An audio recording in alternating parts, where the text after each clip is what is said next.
Aí, agora nós já estamos ao vivo, Wagner. O pessoal vai estar entrando aí, a gente pede sempre para compartilhar. Então, para você, boa tarde ainda aí, né? Que nós estamos quase chegando às 6 horas.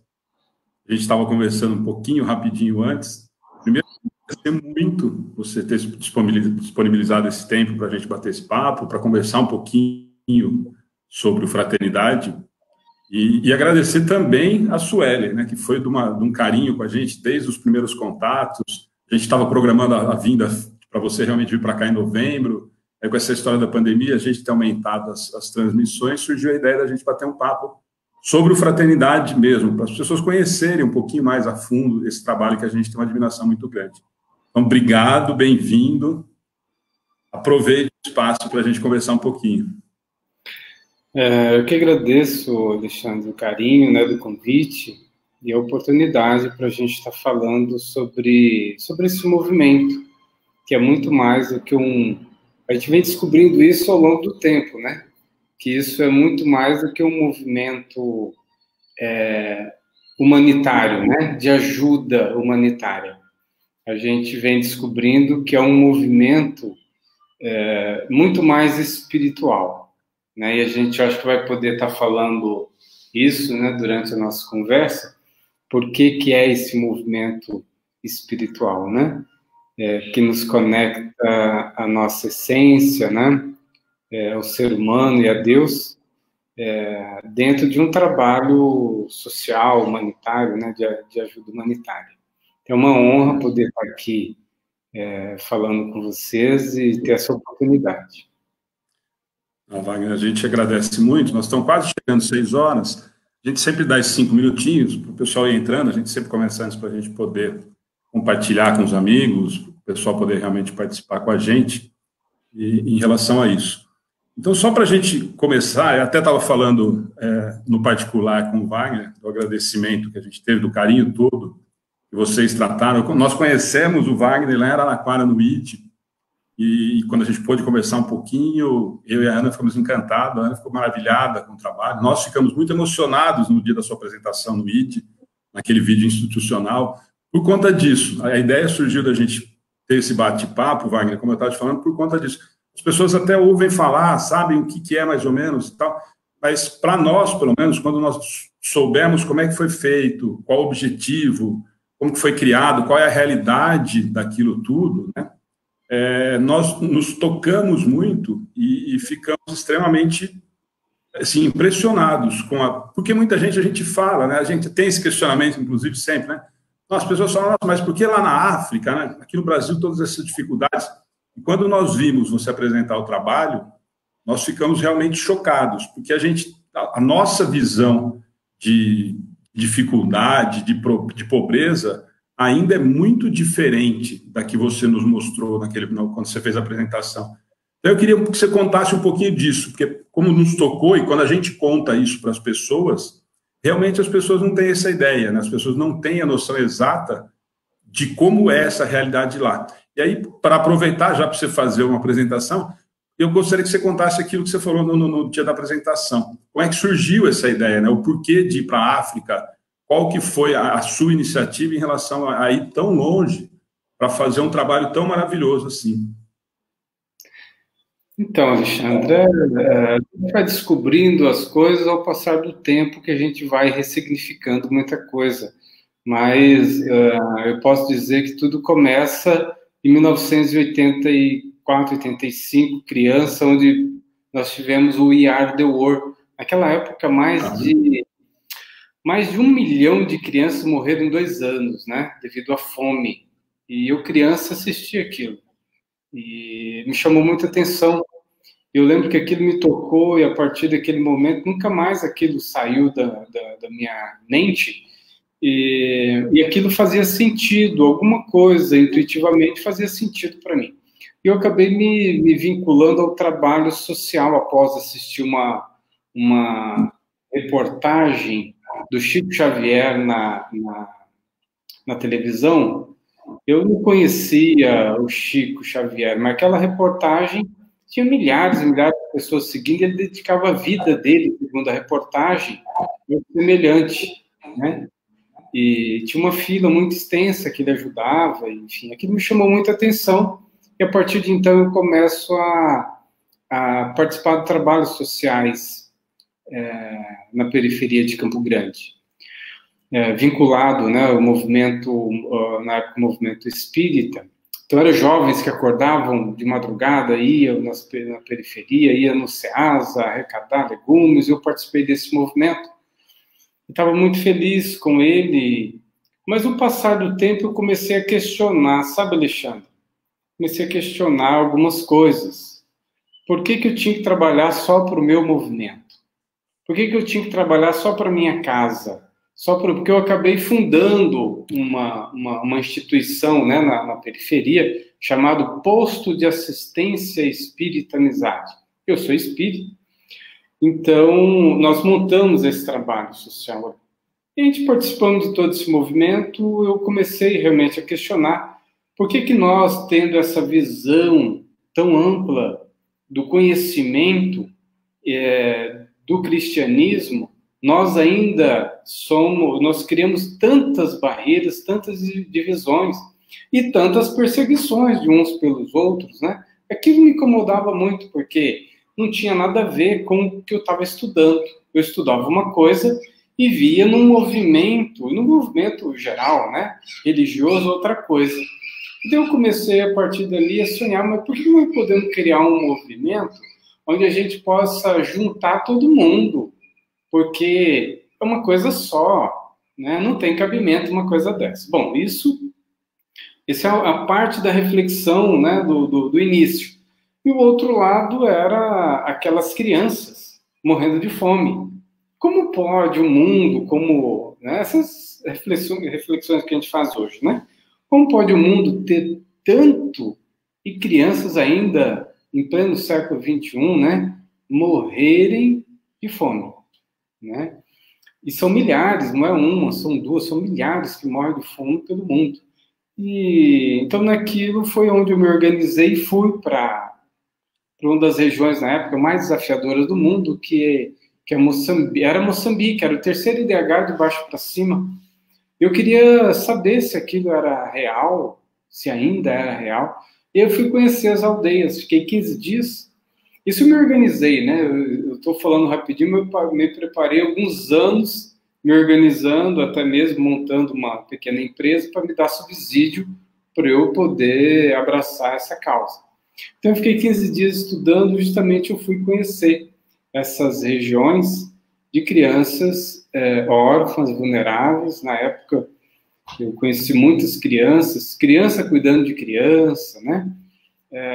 Com falta de água, tomando água suja, do leito dos rios, que escavavam o leito dos rios secos ali, tiravam um pouquinho, minavam uma água suja, turva, e onde eles conseguiam tomar, às vezes tinham 20 litros de água por dia, alimentação, comia uma vez por dia, e era um farelo de milho, né?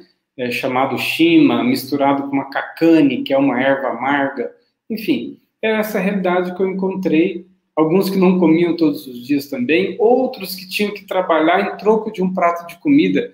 Eu tenho algumas histórias assim, interessantes no início, que eu fui fundar a primeira unidade com 70 crianças, então eu fui pessoalmente visitando, casa por casa, fazendo o cadastro daquelas crianças, e aí eu localizei algumas crianças que iam cuidar dos cabritos, dos tios. Os pais morreram, e ficavam as crianças, e tinham os cabritos, e tinham que cuidar dos cabritos. Então, ficava o dia inteiro atrás de um cabrito, de 2, 3 cabritos. Porque se o cabrito ele entra no terreno do vizinho, no plantio, né, e come, ele vai ter que repor, vai ter que trabalhar, ele vai ter que repor tudo aquilo que os cabritos, né, comeram. E nisso a criança ficava o dia inteiro, você colocava a criança e ficava o dia inteiro. Eu lembro que eu comprei algumas cordas, né? Eu negociei com o tio, que eu queria que a criança fosse para o projeto e depois para a escola. Então eu negociei com o tio e comprei as cordas. Aí eles amarraram os cabritos, e aí eu consegui levar 2 crianças, né, para o projeto, do projeto que tinha refeição, não precisa trabalhar em troco de um prato de comida. E aí colocamos na escola, enfim, essa história de milhares de crianças, né? Tem crianças que trabalhavam o dia inteiro, às vezes, numa rocinha, em troco de um prato de comida. E uma vez eu fui falar com uma avó, né? Porque os pais tinham morrido, e a avó já estava velhinha, tinha criança, era de 11 anos. Fui conversar, pedir para deixar a criança ir para o projeto. E a avó falou, não, mas ele tem que trabalhar. Eu falei, mas o que ele ganha? Ele é criança, está trabalhando com 11 anos. Ele tem que trabalhar. Eu falei, o que ele ganha? Um prato de comida. Nossa, um prato de comida. Meu filho, tem que dar graças a Deus. Né? Falando na língua deles, traduzindo para mim, tem que dar graças a Deus que tem essa pessoa que dá esse serviço, que dá esse prato de comida. Né? Aí eu tive que negociar com ela também, para dizer para ela, olha, a gente vai oferecer as refeições e ainda vamos conseguir ajudar essa criança a dar continuidade no seu estudo, a voltar para a escola, enfim, convenci. E assim, como essa criança, então, milhares de outras crianças nessa situação, e a gente iniciou esse trabalho de ajuda humanitária, onde a gente foi criando, né, núcleos nessas aldeias, onde a criança hoje já tem refeição, tem apoio pedagógico, né? Essa criança consegue estudar, porque ela parava de estudar na 4ª série, mesmo tendo alguma condição, porque geralmente na aldeia só tem até 4ª série. E hoje nós temos uma grata satisfação de dizer que nós temos quase 1.000 jovens no 2º grau que teria parado na 4ª série e já teriam casado com 12, 13, 14 anos, que era a realidade local. Hoje nós temos 6 jovens na universidade. Então, o projeto Fraternidade Sem Fronteira leva essa criança até as portas da universidade. E agora a gente está lançando outro projeto, viu, Alexandre? Que é o padrinho universitário. Só que não dá para lançar agora, porque nós não temos universitário ainda. Mas os que a gente tem o padrinho dele, né? Então, dessa extrema carência, dessa extrema miséria, nós já temos 6 jovens na universidade e quase 1.000 jovens no 2º grau. Daqui a pouco vai ser um grande número de crianças fora da universidade, e a gente vai ter mais trabalho, que é de buscar padrinhos universitários. Bom, mas é isso que mas essas realidades, Wagner, é isso que a gente comenta, que eu estava comentando com você antes da gente começar a transmissão. É muito distante ainda, né? Quando nós falamos aqui no Brasil em pobreza, a gente sempre conversa isso aqui com o pessoal nas nossas atividades, mesmo nas assistenciais, né? A nossa ideia ou a nossa realidade de pobreza é muito diferente do que a que você mostrou para a gente quando você apresentou o projeto, pela primeira vez que a gente teve a oportunidade de ter contato com o projeto, né?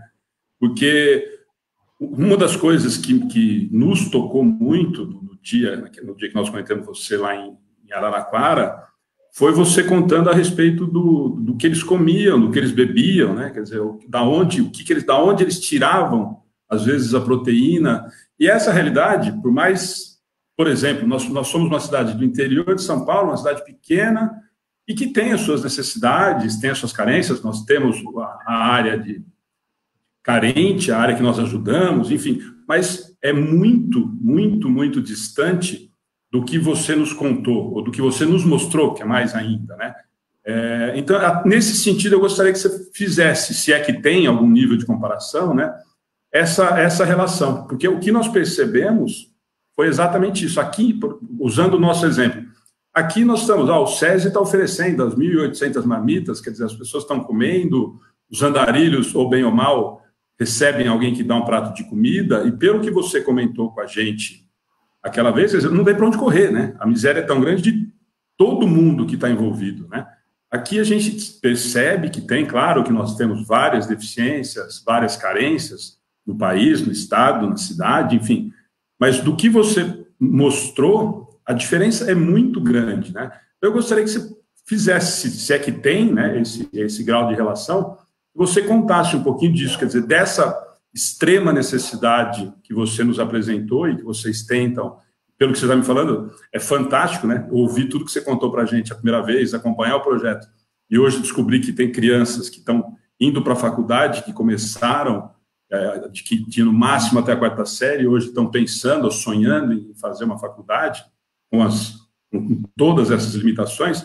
Então, eu gostaria muito que você falasse nesse aspecto um pouquinho, porque muita gente, você já deve ter ouvido esse questionamento, né? Nossa, mas Wagner, por que lá na África, né? Nós ouvimos isso uma vez, e depois eu conto no final, nós estávamos numa palestra do Rossandro, e fizeram esse questionamento, e ele deu uma resposta extremamente difícil para quem fez a pergunta escutar o que ele falou, entendeu? Porque é exatamente isso, quer dizer, que o que nos encantou foi isso. O nome do projeto, para mim, já esclarece muito, mas eu gostaria muito que você fizesse essa relação para as pessoas entenderem, talvez, qual é essa grande diferença dessa pobreza extrema que nós temos no Brasil e o que você encontrou lá. Eu falei um pouco sobre Moçambique, mas então, para ilustrar o que você está me perguntando, eu vou falar para você do projeto Ação Madagascar, né? Nós já estávamos em Moçambique desenvolvendo um projeto, e de repente me chega, uma madrinha me manda um vídeo dizendo assim: crianças no sul da ilha de Madagascar, na região de Andruí, estão morrendo porque estão tomando água suja da chuva. E aí mostrava uma água no meio da rua, suja, e eles pegando aquela água, suja, marrom, né? E elas estavam morrendo por isso e porque estavam comendo só fruto do cactus. Quando eu assisti aquilo, eu falei, será que isso é verdade? Será que é possível isso? Né? Porque é uma situação ainda pior do que eu vi.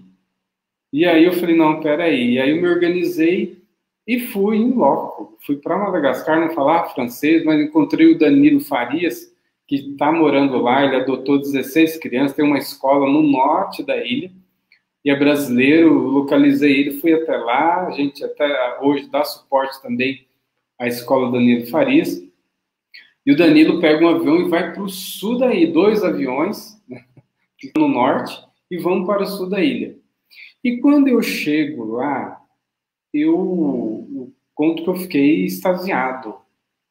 Quando eu chego numa aldeia, eu conto essa história, e veio mais ou menos 80 pessoas que se acercaram de mim, né, na aldeia, e eu fiquei perplexo, né, olhando aquela realidade. Porque, assim, eram crianças. O que me chamou mais atenção, estava todo mundo desnutrido. Aquelas roupas rotas, rasgadas, né? Grandes, sujas. Mas o que mais me chamou atenção também, os cabelos tudo loirinho, na verdade descolorido, né? Pela desnutrição. O que mais me chamou atenção foi a sujeira. E eles eram muito sujos. Muito, muito. Eu fiquei angustiado com aquilo. Fiquei angustiado. E a única coisa que eu perguntei ali na hora, eu sabia que estavam com fome, mas olha, quando que eles tomam banho? Né? Aí a resposta para mim foi, não tomam. Aí eu, peraí, de novo fiz a pergunta, quando eles tomam banho? Novamente a resposta, não tomam. Eu falei, eles não estão entendendo, porque eu estou falando em português, ele está falando em francês, eles estão respondendo em malgache. E esse retorno não está dando certo. Eles têm que tomar banho. Parei, falei com o tradutor, né, com um amigo. Ele voltou, perguntou, conversou novamente, e aí veio a resposta. Falei, não, pai, quem não está entendendo é você. Porque aqui, quando a gente consegue comprar 20 litros de água, é para beber ou para cozinhar, não para tomar banho.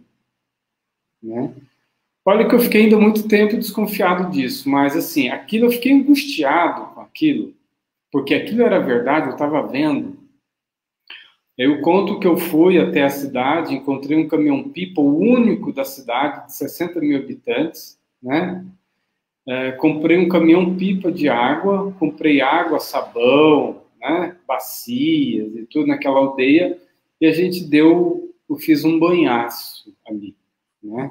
As crianças, imagina, a mãe pegando as crianças, dando banho, todas felizes, porque tinha água, tinha sabão, tinha bucha, enfim, eles estavam tomando banho.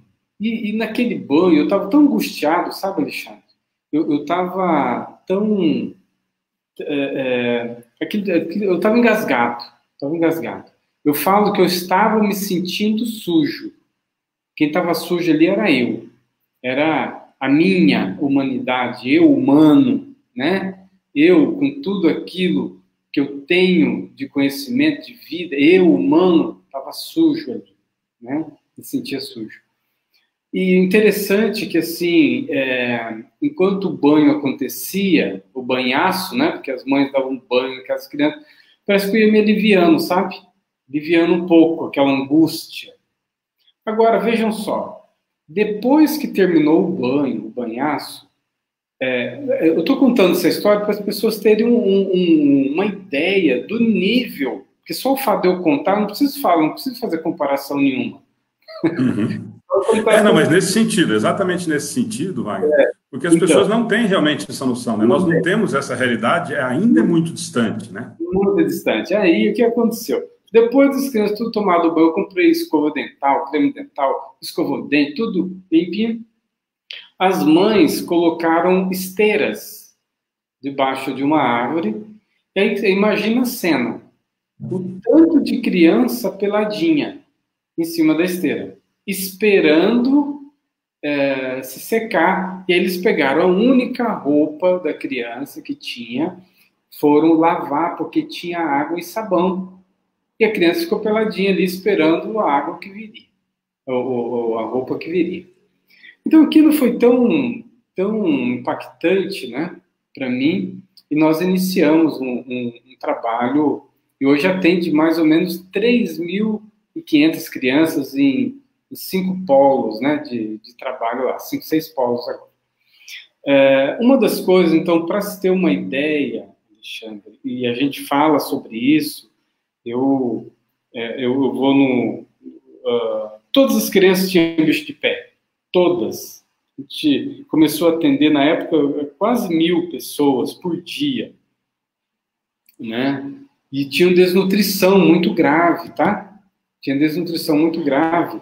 E essa desnutrição, a gente até hoje, a gente dá alimentação para eles. É uma papa nutritiva, né? Uma nutricionista do Rio de Janeiro, voluntária da fraternidade, que elaborou, foi lá, nos ajudou a organizar. Então, a gente pesquisou o que tinha de comida na região e, a partir disso, nós produzimos uma papa nutritiva. Bom, mas não é só isso. Até hoje, nessa região, a gente compra um caminhão-pipa de água por dia, né? Para que as crianças possam... Primeira coisa, elas chegam, vão tomar banho. Também não tem água para todo mundo tomar banho num dia só, então tem que revezar cada 2 dias, né? Para tomar banho. Mas já tomou um banho, porque antes não tomava. Tomava quando chovia, tá? E mesmo quando chovia não tinha sabão. Alexandre, não tem dinheiro.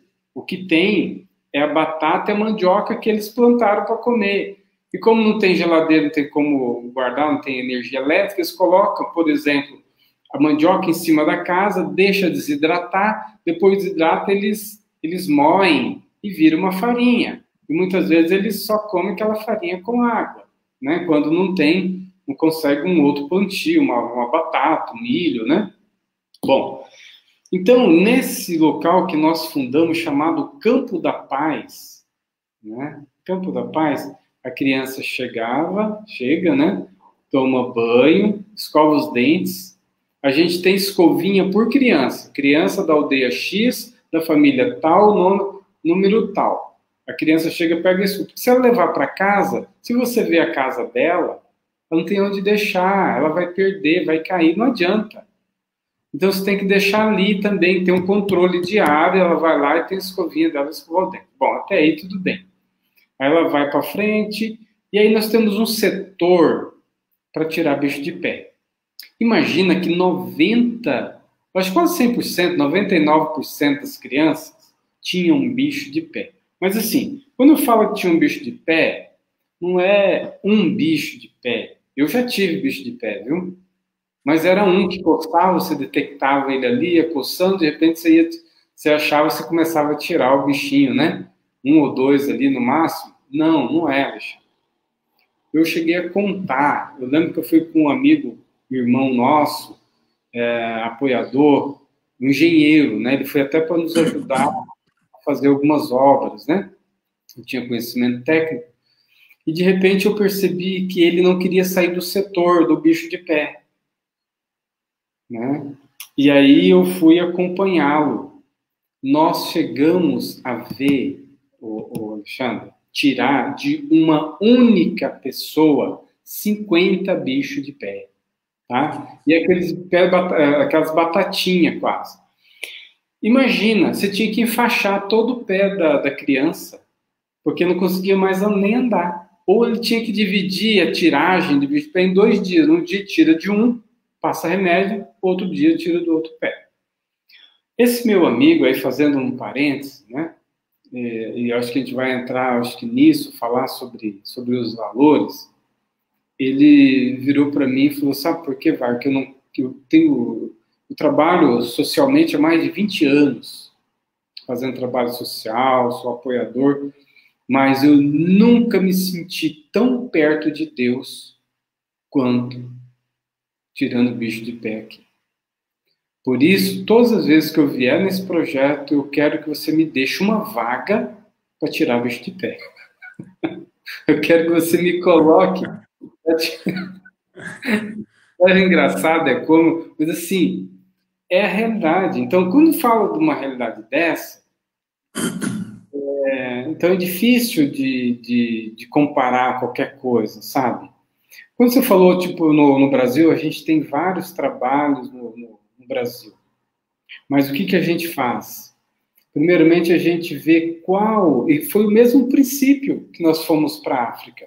Porque uma vez que nós nos reconhecemos como irmãos, que nós não temos fronteiras, não existe quem criou as fronteiras. Fomos nós que criamos as fronteiras, né? Fomos nós que criamos tudo isso que a gente está vendo aí. Mas no início não era assim.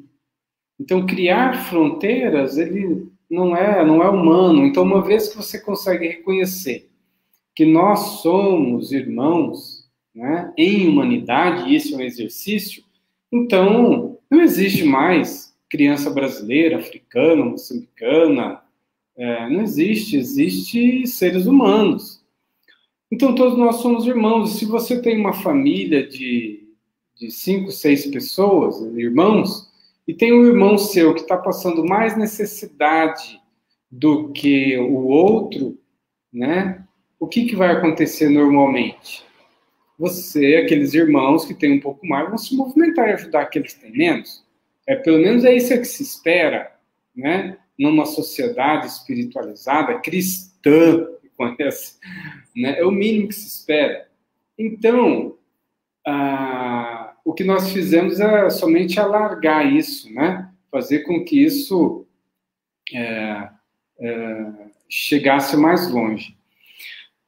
Então, essa visão de fraternidade universal, ele está dentro realmente dos valores da organização humanitária.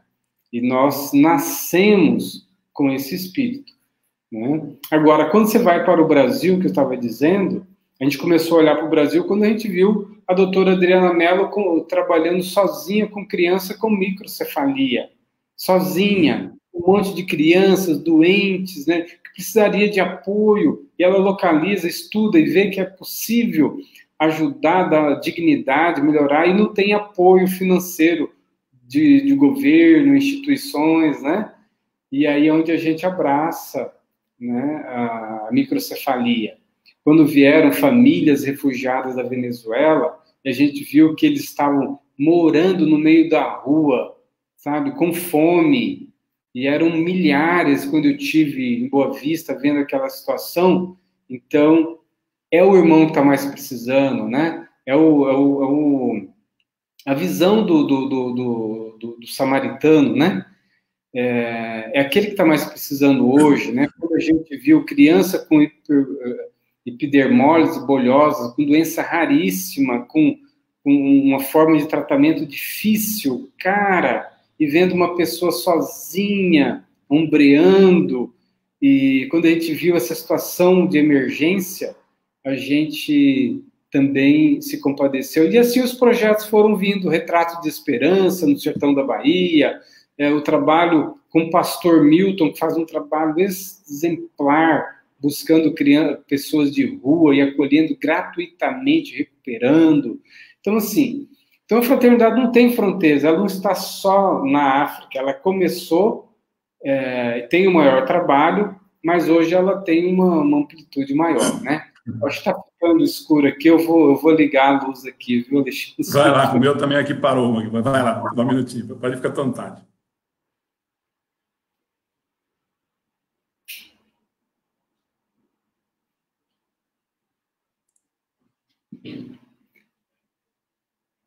Joia. Aproveitando esse comentário que você fez, Wagner, tem uma coisa que sempre me perguntaram também, que é uma dúvida comum, inclusive a gente aqui conversando também. Nós sabemos, você contou a história para a gente, até comentou alguma coisa agora também, a respeito de você ser espírita. E muitas pessoas já nos questionaram, mas a fraternidade, então, é uma entidade espírita? Como é que funciona isso? E aí agora, essas coisas me encantam, você me desculpa, às vezes eu até me emocionar em relação a isso, porque quando nós conhecemos o trabalho e conversamos com você pessoalmente, o que nos encantou muito foi isso, essa não preocupação nem com fronteira de nada, né? E agora você acabou de citar um exemplo de um pastor. Quer dizer, isso realmente me deixa emocionado, porque o dia que nós conseguimos entender isso, talvez a coisa funcione realmente como deveria ser. Mas dentro do Fraternidade, com as crianças principalmente, ou com as comunidades, vocês têm os projetos fora do Brasil, lá na África, os que vocês administram, que vocês têm esse trabalho todo, tem algum tipo de mensagem religiosa ou espiritual? Tem alguma coisa nesse sentido, junto com as outras atividades do Fraternidade? Alexandre, eu acho que a gente está criando um modelo, sabe? A gente não pensou nisso, mas a gente criou um movimento que tem uma característica própria, né? Bom, primeiro que a Fraternidade Sem Fronteiras não é espírita, não é evangélica, não é católica.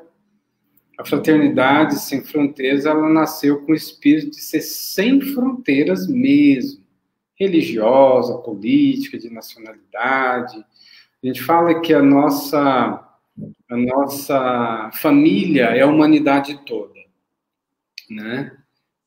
E a nossa religião é a fraternidade, é o amor, né? Então, isso é a nossa filosofia e que nós devemos ser, como diz Mahatma Gandhi, a mudança que nós queremos ver no mundo.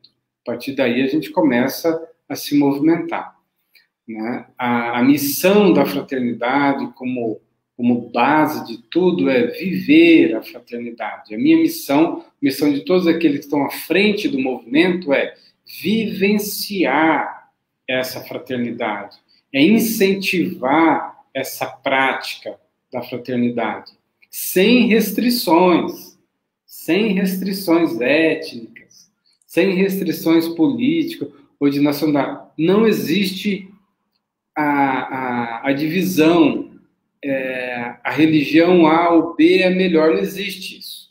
Por exemplo, quando nós estamos dentro do projeto, em todos os nossos projetos, nós fazemos cultos ecumênicos, por exemplo.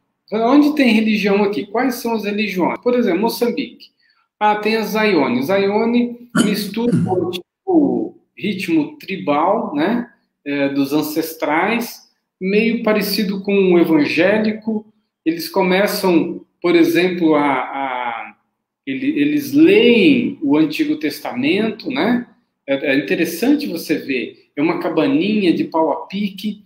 Eles leem o Antigo Testamento, eles fazem uma oração, e aí começa a tocar tambores, e chegam espíritos, né? E os espíritos dão comunicação, e são enfim, e eles continuam cantando, tocando, fazendo seu ritual. Zaione. Aí nós temos todas as outras igrejas evangélicas, católicas, né?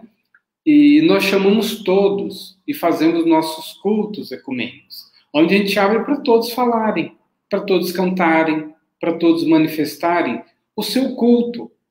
Não importa tudo está dentro, nada está fora. Tudo faz parte da vida, e isso é rico, Alexandre.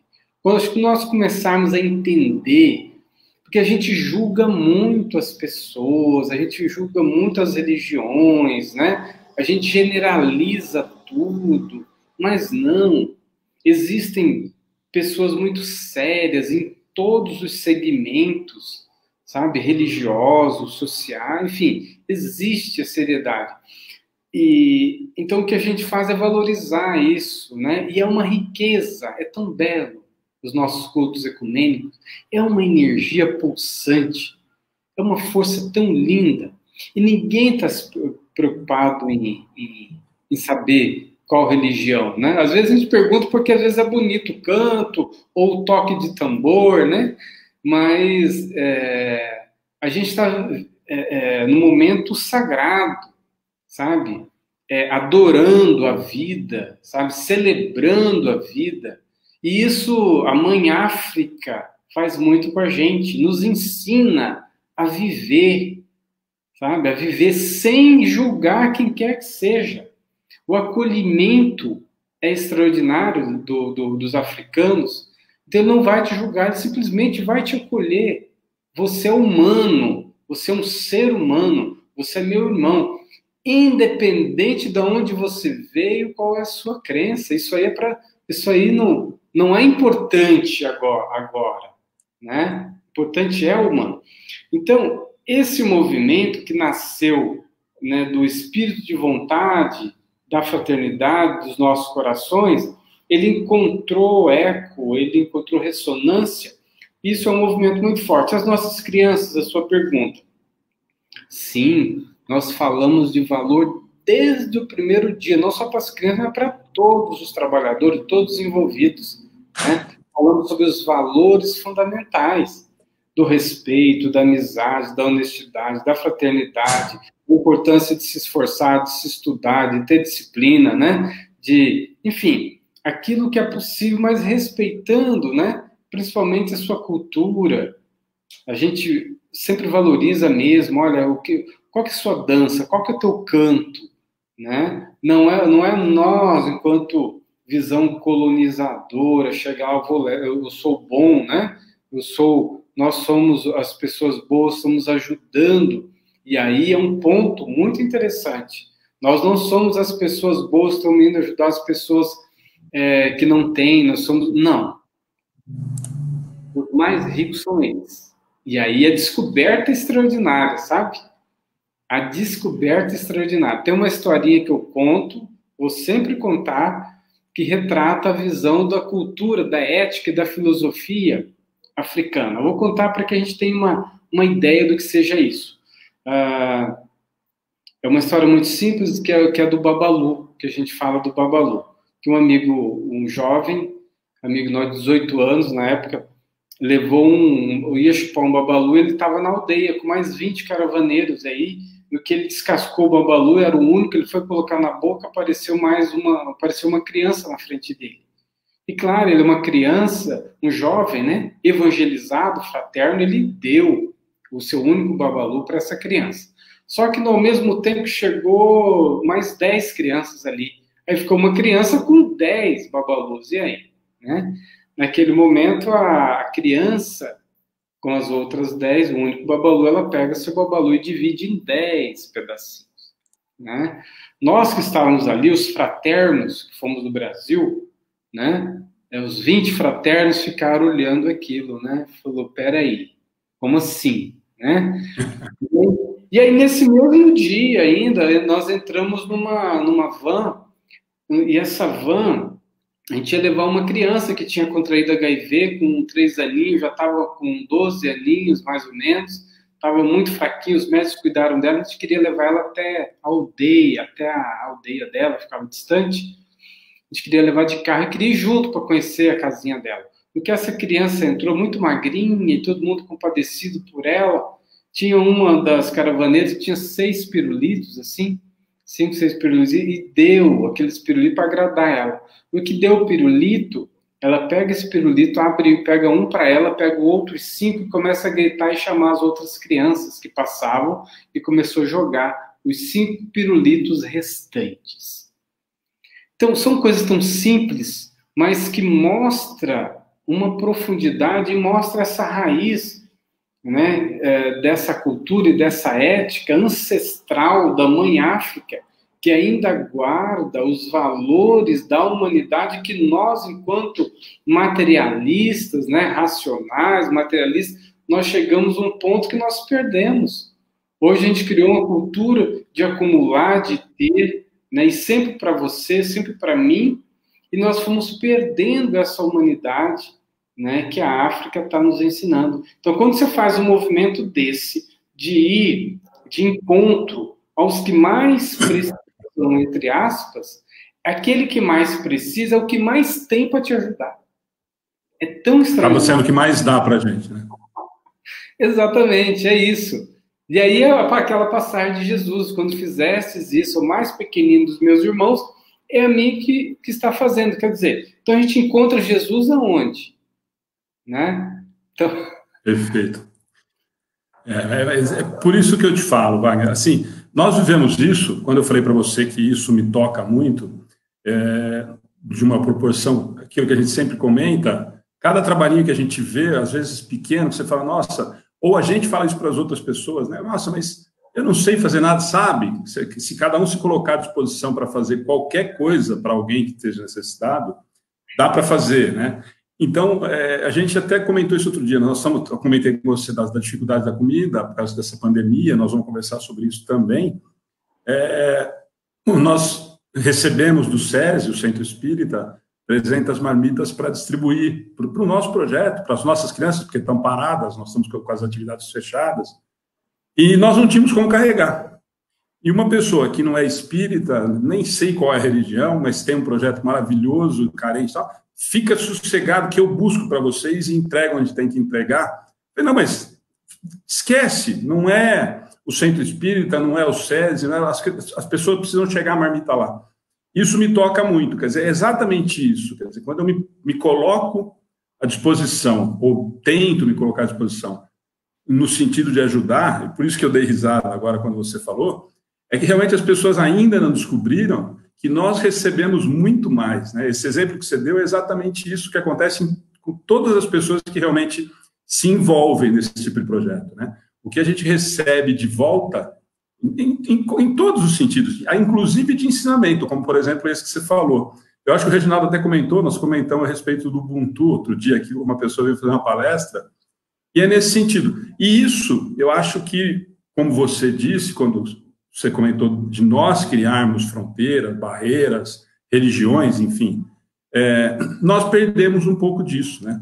Nós perdemos essa inocência ou essa relação de intimidade com o outro. A gente realmente se fecha no mundo, no mundinho da gente, né? Ou do centro espírita, ou do centro evangélico, ou da igreja tal que eu frequento, e aquilo passa a ser um gueto, né?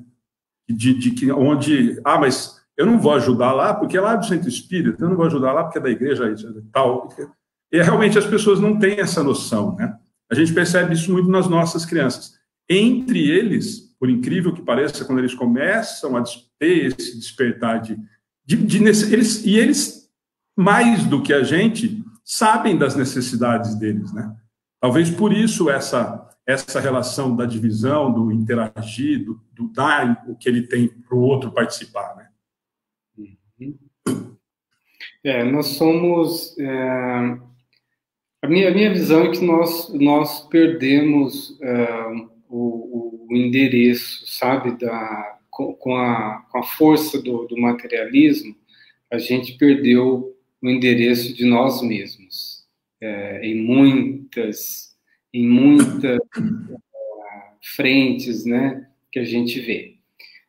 Eu acho que é o momento realmente de nós conseguirmos rever, redefinir o nosso papel, a nossa vida. E isso vai começar, isso é individual, né? É um processo individual que vai reverberar no coletivo. A gente vai precisar entender que não é possível ser feliz sozinho, né? O nome disso é egoísmo, né? Só que às vezes a gente estuda, fala-se muito, mas não se faz. É difícil fazer, não é fácil. Por quê? Porque você nasceu assim, sabe? Não é que você nasceu, desde criança você ouviu, né? A sociedade, a televisão, tudo fala. Olha, você tem que vencer na vida, né? Você tem que ser um vencedor. Mas o que é ser um vencedor? Então, assim, uma cultura, né, que vai... É muito difícil. Às vezes, você até intelectualmente você sabe, mas você não consegue materializar isso. Precisa ser um exercício. Então, quando você participa de um movimento social, seja onde for, esse movimento humanitário na sua comunidade, seja ele qual for, qual religião for, não importa. Se você participa desses movimentos, você vai fortalecendo em si essa força e esse esclarecimento, essa luz, ela começa a se iluminar em você. Por isso que estudar, ler, fazer, se dedicar, ouvir palestra, tudo isso é importante, porque você vai buscando ali elementos, né, que vão te despertando passo a passo para você ir formatando em você aquilo que você sabe o que você tem que fazer. Porque hoje, todos nós, Alexandre, toda a humanidade sabe o que tem que ser feito. Todo mundo sabe que não é humano você ter tanto e ver as pessoas morrerem de fome. Isso é humano. Você pode chamar isso de desumano. O mundo existe muito intelectualismo. Há muito conhecimento. No mundo há muito dinheiro. Não existe falta de conhecimento e não existe falta de dinheiro. O que existe? O que falta, então? Fraternidade. Falta amor, né? Então, esse sentimento que eu acho que da nossa época é o que a gente deve focar a nossa energia, a nossa busca, é da vivência dessa fraternidade, né? Essa vivência. E isso não é fácil. Então, se você está na tua religião, busque nela, ou busque em Deus, não nela, mas nessa espiritualidade que ela traz, busque nela a força necessária. E aí não é religião. Não é religião. É você com Deus. É você com a sua espiritualidade. É a profundidade em que você vai... Tem uma história que eu conto também, quando eu fui conhecer essa região que eu te falei, no deserto da Etiópia, né? No deserto do Afar, e na volta do deserto eu fui conhecer uma obra fundada especialmente por Madre Teresa de Calcutá, né? Eu falei, nossa, uma instituição fundada por Madre Teresa de Calcutá. Eu entrei, tinha mais de 400 pessoas, das mais situações difíceis que se podia imaginar, né, na África, e aquelas irmãs vestidas, né, todas bonitinhas, né, de branco e azul, atendendo, e aqueles que estavam melhores ajudando aqueles que estavam com situações mais difíceis, que estavam recém-chegando, e aquilo me encantou. Eu falei, gente, como é que pode ter uma harmonia assim? Como é que pode ter uma paz desse jeito, né, numa instituição? Eu falei, eu quero falar com a madre, é possível, uma coordenadora, e me levaram até ela, e eu consegui um momento com ela, e a primeira pergunta que eu fiz é, irmã, como é possível uma harmonia dessa aqui em plena Etiópia, né? E eu sabia que elas buscavam só aqueles que mais precisavam mesmo, que não tinham, que estavam na rua, eram os hospitais os indigentes, né? Que tinham que deixar essa pessoa em algum lugar, não tinha casa, então levava para as irmãs da caridade e tudo. Eu falei, tem alguma lição da Madre Teresa de Calcutá, irmã? E ela falou, tem, meu filho, tem sim. E direto dela, irmã, tem, meu filho. Eu já fiquei naquela expectativa, né, Alexandre? é agora, né? Uma orientação Descobriu o segredo. de Madre Teresa de Calcutá, né? E eu, na expectativa, e lá veio a irmã. Olha, a primeira orientação dela é que quando acordássemos, nós fôssemos à capela e rezássemos para Deus. Eu. Uhum. E a segunda, irmã? A segunda é que nós tínhamos que nos amar. Nós temos que amar nossa, aqui, ó, aqueles que estão mais perto da gente, sabe, as minhas irmãs aqui, nós que estamos aqui todo dia trabalhando, a gente precisa se amar. Bom, meu filho, então, se você faz uma oração sentida do fundo do teu coração para Deus, e se você ama aqueles que estão mais próximos de você ali, que Deus te colocou do teu lado, você exercita para Ele o melhor de você, você está pronto, filho, para tudo o que vier. Você está pronto para o teu dia. E aí eu refleti, entendi. Então quer dizer que é amar a Deus sobre todas as coisas e teu próximo como assim? A gente está ouvindo isso há quanto tempo, né, Alexandre? Mas a gente sempre, o ouvir, você comentou agora há pouquinho, né? A gente sempre fala isso nos estudos, nas palestras, né? A gente ouve, e não coloca nada em prática, né? Parece que a gente entra de um lado e sai do outro, nós estamos ouvindo há 2000 anos a mesma coisa, nós não conseguimos colocar ainda no dia a dia, né? Coisas que, teoricamente, são tão simples, né? Com a simplicidade que ela te contou. Mas é por aí. Wagner, eu queria te perguntar uma coisa, já até colocaram aqui do lado, e eu estava aqui na minha relação para a gente bater um papo. A gente chegou a comentar, a Sueli chegou a falar para a gente também, e a gente imagina, né? Como é que está sendo, Wagner, as dificuldades diretas em relação à pandemia, né? Porque a gente sabe, nós estamos percebendo, mesmo nos projetos pequenos, né? Os nossos, por exemplo, nós temos atendimento com as crianças da educação infantil, que a gente dava o almoço de sábado, isso nós não estávamos podendo fazer, nós tivemos que nos reinventar. Eu imagino que para vocês, com a abrangência que hoje tem o Fraternidade, deve estar passando por situações complicadas. Como é que está essa situação? Como é que vocês estão remanejando? Eu vi algumas ações, mas eu queria que você contasse se está tendo algum tipo de outra ação para tentar arrecadar alguma coisa e já emendar, até nessa pergunta, como é que a gente faz, né?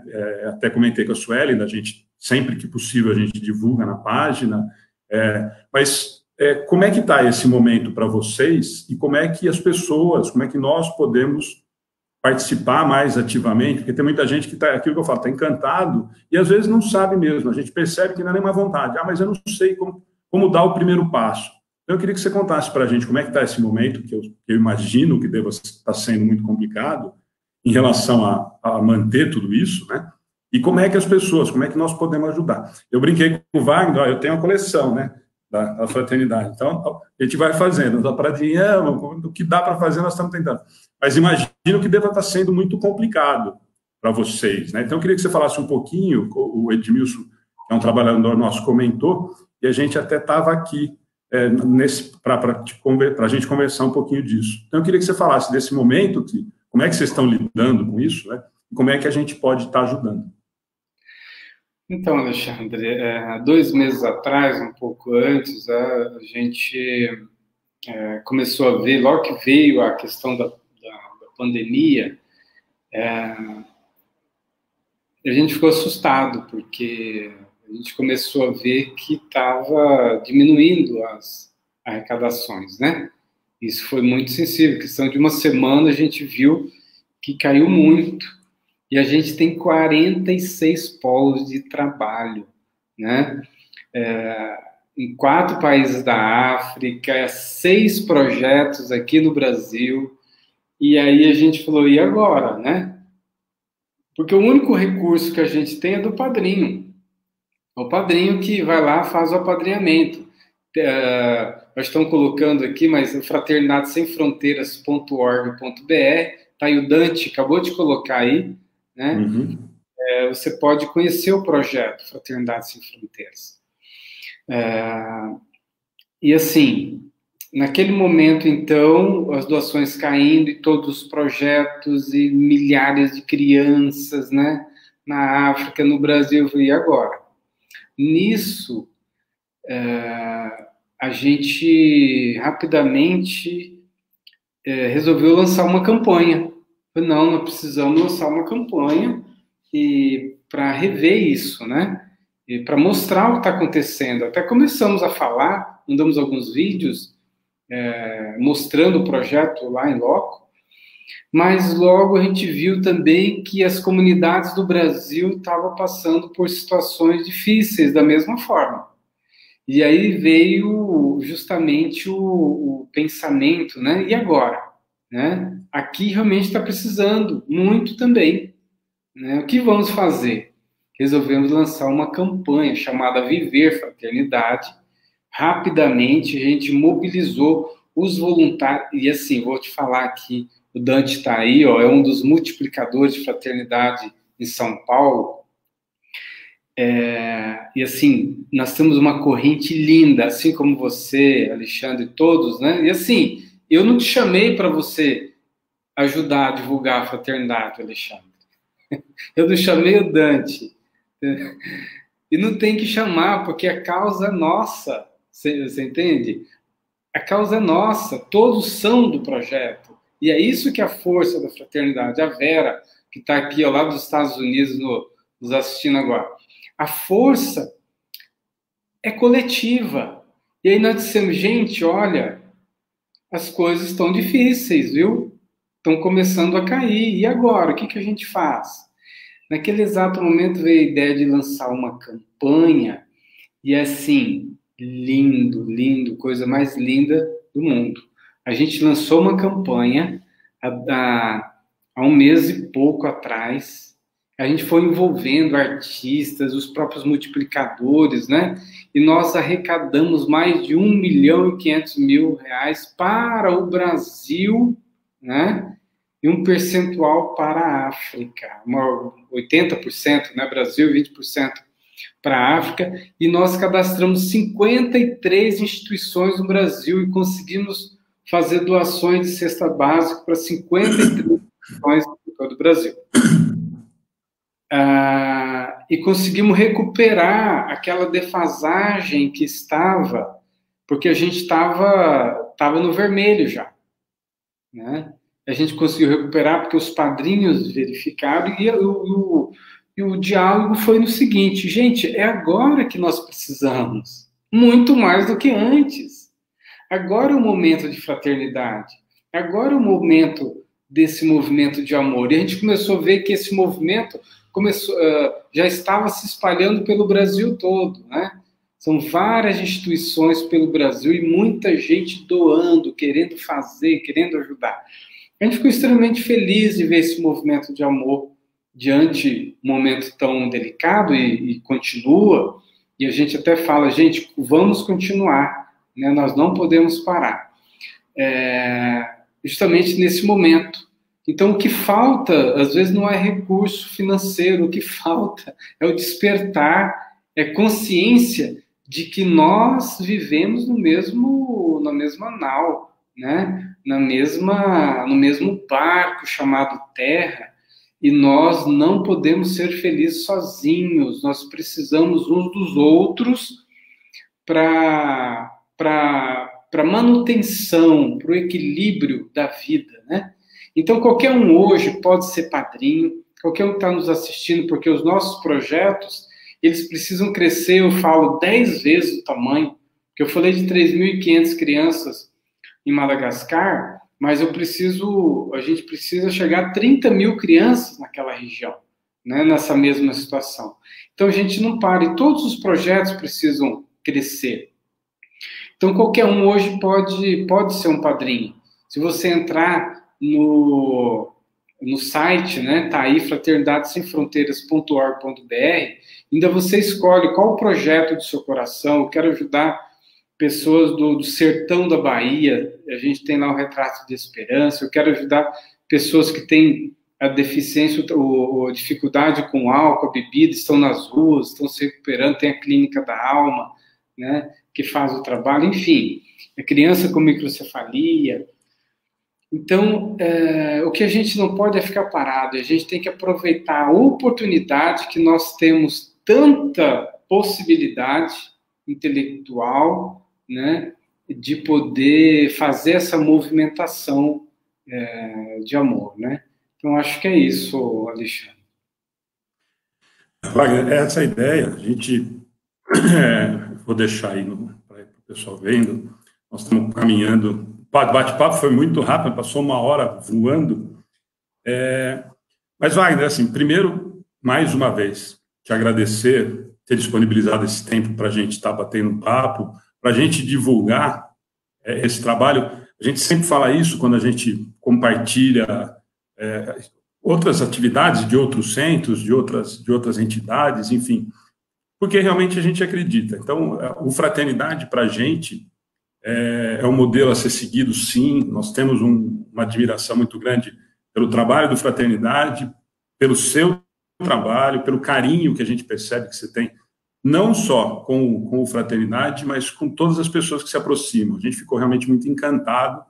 É uma satisfação muito grande a gente ter nos aproximado, ter recebido essa atenção toda sua, da Sueli, que foi uma graça com a gente desde o primeiro contato, quando a gente se falou e você pediu para entrar em contato com ela. Então, assim, nós temos muito a agradecer. O Amigos do Bem está à disposição, aquilo que eu te falei, nós ajudamos tão pouquinho, às vezes, com a correria, entramos aquela vez na campanha das escovas, conseguimos aí, eu acho fantástico o Tavinho, lá de Pongaí, quando ficou sabendo que a gente estava arrecadando aqui, arrecadou no centro de lá e mandou para a gente. A ideia é essa, quando a gente pensou, e a gente estava até programado você vir em novembro, que você acha que você tinha uma atividade em São Paulo, a gente estava tentando encaixar, quando a gente falou de fazer a transmissão ao vivo, por conta do momento, foram por 2 motivos. Primeiro, que a gente tem uma admiração muito grande mesmo pelo trabalho, a gente acredita muito no trabalho. Sempre falamos isso em termos de divulgação, para que mais pessoas se proponham a fazer qualquer tipo de ação em benefício de quem está mais necessitado. E terceiro, porque realmente nós sabemos do momento que todas as entidades estão passando, que a gente vê que principalmente um trabalho que tomou a proporção que tomou a Fraternidade, precisa de uma atenção de todo mundo. E esse carinho que a gente está vendo aí, eu vi o Dante, você falou agora da Eva, né? Não, da Vânia, assim, pessoas que a gente percebe, como você disse, eu vou repetir o que o Wagner falou, realmente não foi o Wagner que procurou o Amigos do Bem para divulgar o trabalho. O caminho foi o inverso. Nós é que realmente acreditamos, temos uma admiração muito grande, e convidamos o Wagner para esse bate-papo, para a gente divulgar realmente esse trabalho. Nós temos certeza de que, ou esperamos, pelo menos, que mais pessoas acabem entrando, participando, apadrinhando, conhecendo e divulgando o trabalho. Então, Wagner, mais uma vez, meu amigo, muito obrigado, parabéns de novo, e nós estamos à disposição no que a gente puder ajudar. Bom, eu que agradeço, Alexandre, sempre lembrando que esse é um movimento coletivo, é uma obra de muitas mãos, é uma obra de muitos corações. Eu acho que é um campo aberto para todos aqueles que querem se juntar a esse movimento de amor. Não importa qual é a sua religião, não importa até se você não tem religião. Não importa a sua nacionalidade, enfim, não importa. Importa se você tiver e reconhece o outro como irmão, venha fazer parte com a gente, né? Nos ajude nesse movimento. E você não precisa deixar, inclusive, a sua instituição social, nada. É tão fantástico isso, porque o bem só se multiplica, ele nunca divide. E, às vezes, as pessoas se enganam. Eu vou dividir agora o pão. Não se divide. O bem se multiplica. Isso a gente tem aprendido a todo instante, né? Que o bem não se multiplica. Então, vamos multiplicar o amor, porque ele só cresce, ele só nos traz paz, ele só faz a paz acontecer à nossa volta. Muito obrigado, viu? Pelo seu carinho, pelo seu convite. Tamo junto sempre. Joia, Wagner.